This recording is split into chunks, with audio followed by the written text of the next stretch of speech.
Good day mga ka-sports natin dyan. F2 Logistics Management naglabas na nga ng kanilang statement at kinumpirma na nga nila sa kanilang mga fans na ang team nga ng F2 Logistics ay this one nga sa paparating na conference at mananatili muna sila pansamantala na wala muna ang F2 Logistics at magkakahiwalay-hiwalay nga muna ang mga dating magkakampi. Naging emosyonal naman ngayon mga ka-sports natin dyan ang mga fans nga nang nasabi nating F2 Logistics nang nagpalabas nga ng confirmation at 100% talaga na wala na daw sila ngayon conference. Kahapon nga ay bumahanga ng luha ang mga fans ng F2 dahil nga wala na nga sila at nag-heart naman ito ng color yellow. Kahapon nga sa mga FB page ng volleyball, kitang-kita natin na talagang sobrang bumabaha talaga ng color yellow heart. Tanda to ng pagsuporta nila sa nasabi nating F2 Logistics at sa pagmamahal nga nila. Ipinaramdam nga nila mga ka-sports natin dyan na kahit wala na ngang F2 sa paparating na conference, nariyan pa rin ang kani-kanilang mga tagahanga na talagang tumatak na rin sa kanilang puso at nakaukit na ito at hindi nga mawawala sa kasaysayan mga ka-sports natin dyan.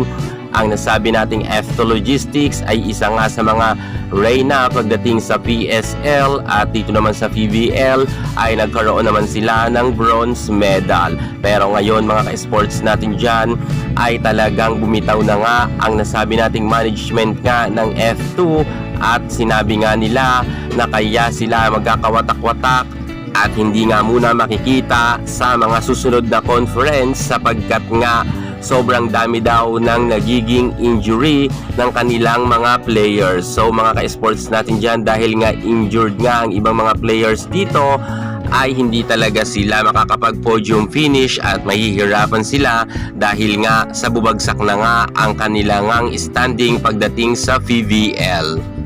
At bukod sa napakaraming fans nga ng F2 Logistics na nalulungkot ngayon, mas nalulungkot nga ngayon ang mga players nga ng nasabi nating F2 sapagkat nga hindi na sila magkakasama-sama. Nakita pa nga natin mga ka-sports natin dyan na nagpo-post pa nga ang ibang mga players ng F2 Logistics na talagang ipinaparamdam nila ang sobrang kalungkutan sapagkat nga magkakampi daw sila noon. Sila raw ang magkakasama ng simula de La Salle pero ngayon ay magkakawatak-watak na nga sila.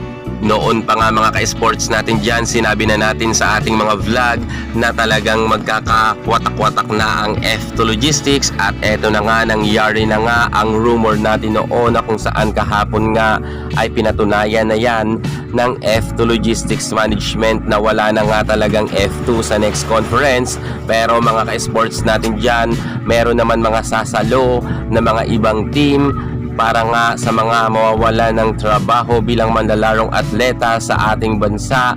Alam natin na maraming magsisilipatan ngayon at nagkukumahog na ang ibang mga coaches para nga kunin ang ibang mga player nga ng F2 Logistics, lalo na higit mga sports ang kanilang mga star player. Sure tayo na talagang nagkukumahog na ngayon ang mga coaches para nga makuha nga sila. Kayong pa man mga ka-sports natin dyan, hindi pa naman dito nagtatapos ang karera ng mga atleta nga ng mga nasa F2 Logistics at magkikita-kita pa naman tayo sa next conference. Ngunit iba na nga ang kanilang jersey sapagkat wala na ngang F2 Logistics. I hope na susuportahan pa rin ninyo sila KKD, Chiang Abi Maranyo, si Ara Galang at higit sa lahat si Ibiang. At syempre, lahat na rin ng mga player nga na mga maglalaro pa rin sa ibang team na lilipat nga na galing sa F2. Suportahan na rin ninyo at siguro doon naman sila ngayon mga ka-sports magpapakitang gilas.